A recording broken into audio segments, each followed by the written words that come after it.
So you've actually created something. We've created an experience. And how did you do that?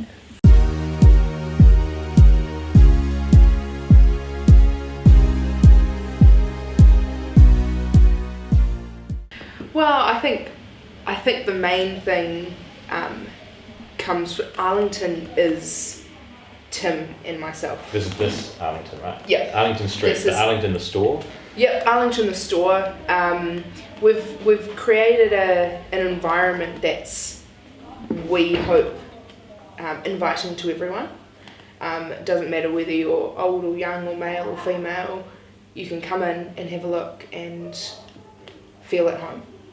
And you do coming in here, like it feels, I don't know whether it's just that feeling of spaciousness or the types of products you've got. Like it's quite, some of the things I recognise from my dad having, like the shaving foam, some of those old classic sort of nostalgic type of products. So tell us more about Tim's side of it, because he's not manning the shop every day, right? But he has a significant influence. He does, yeah. So Arlington is where Tim grew up in Wellington. It's an area in Wellington, and he lived there for about 24 years. Oh wow. He's originally from Fiji, so him and his mum moved over, and I think what makes it even more special is he designs the clothes. They're a representation of him and his life and the people he grew up with. This is all what's influenced every single thing that's in the shop. Wow, so it's really his vision brought to life. It's him. It's Tim, it's Arlington, that's what we want people to feel when they come in here. And so you're a year old now. Yep. Who have been your customers over this last year? Who has kind of found you and went, wow, thank God this is finally here? Yeah. Or have you done a lot of marketing to find a particular audience? No, it's probably been a bit of both. Like we have a lot of regular customers that are probably more between the age of 20 and to late 20s that come in and really like our regular things, like our t-shirts and our things they buy a lot of. But then things like our shoes, which are made down in Dunedin by McKinley's. Yeah. McKinley's.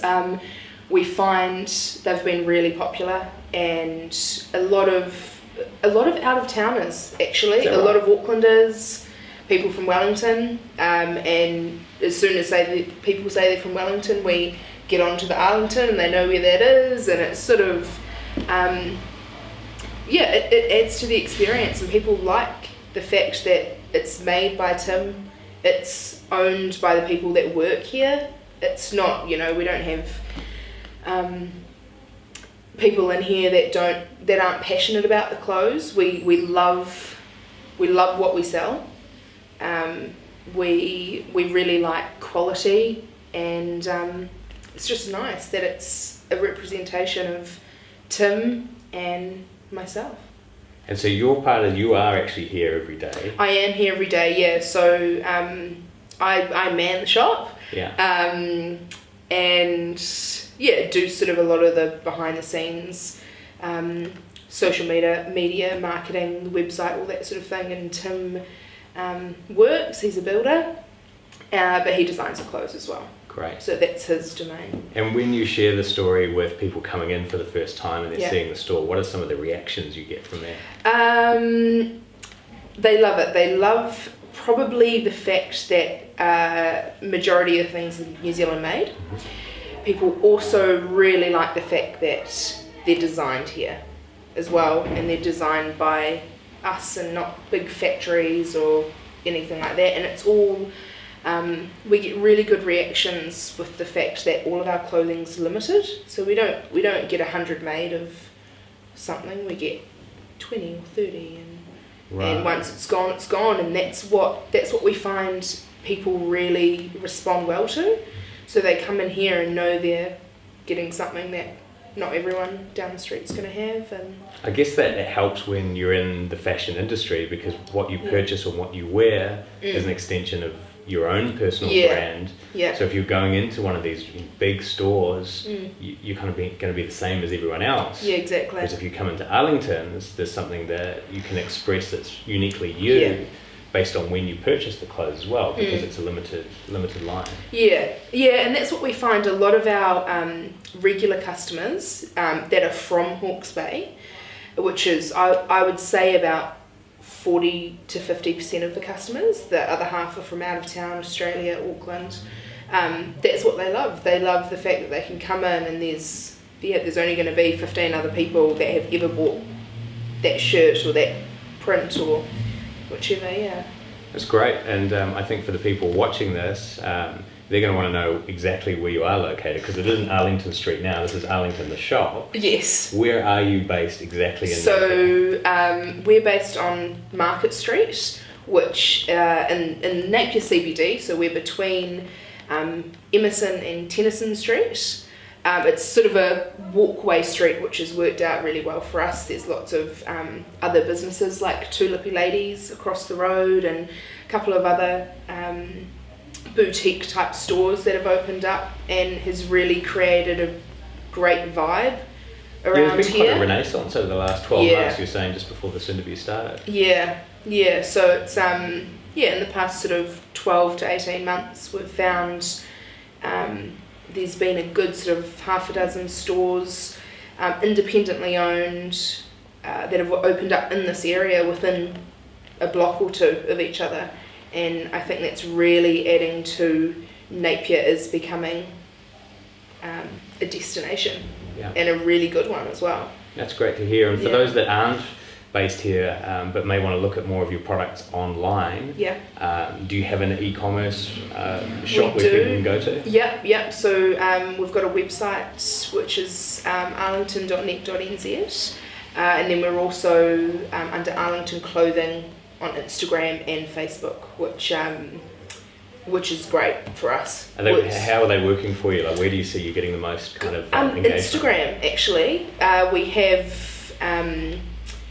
We have a lot of response on Instagram, probably more than Facebook, but we find the communication is better, if that makes sense. It's better on Facebook. We have more comments, we have more messages to Arlington from customers, but then I don't know, I think Instagram's quite a very easy, there's not a lot of reading you have to do, you just sort of, it's quite visual, as opposed to Facebook being slightly more interactive in terms of verbal. Instagram is certainly visual first, so for any fashion or art brand or store, that's the number one place to be. Good. Yes. Anything else that I haven't asked that you're dying to tell me? No, I don't think so. We're just I think the main thing is sort of understanding that Arlington is creating an experience for people. We want people to feel comfortable coming in here, even if it's just for a chat, and or a beer, because you have the Brave Brewing guys. We do, a great job of making sure everyone was lubricated we were looked up. after. Yes, that was really good. Brave's been fantastic for us. That's the first time the machine's been used, which is cool. So, and we also, that's probably quite a good point, we really like supporting local artists, local businesses. Their stuff's made over in Hastings, which is really cool, and we've got things like our longboards and our a lot of our collaborations that we've done with our prints have all been done by local guys, which it is also what people respond really well to and what we're passionate about. We want to support local That's businesses. great, and I think people love to deal with people, not with nameless brands or nameless organisations, and so to see retail coming back to a province with a new store that does also have e-commerce, and you're taking the best of Facebook and Instagram and those digital channels, but bringing it to life so it's actually a place where people can come and have a chat and have an experience and browse and actually go through and go, hey, I want to wear that, or this is part of me. So yeah, congratulations. I think you've done a great job, and pass on my congratulations to Tim. I will. And thank you for letting me sit on your amazing couch. Oh, that's all right. No worries. It's a special couch. So from here, next one of these that we're going to do is with a local artist, and we're going to bring in some of his work and have a chat to him about his process of how he's opening up a gallery relatively close to here as well. He's just over the road. Just across the road, It's like you guys have got a whole little mesh network network going, Take over the world one shop at a time. Yes, yeah. Well, thanks very much for your time today, Olivia. Thank you. And good luck with Arlington's, and I think it's probably time that I get some new shoes. Yes, sounds good. Thank you.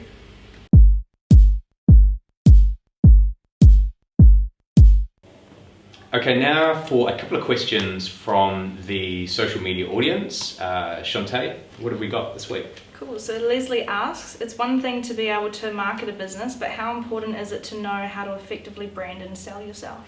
Very good question. So when you're selling or marketing a business, when you're running a business, particularly in the early days, your personal brand is just as important, if not more important, because a business is built around people. It doesn't sit in isolation. People are the business. So a personal brand is absolutely important.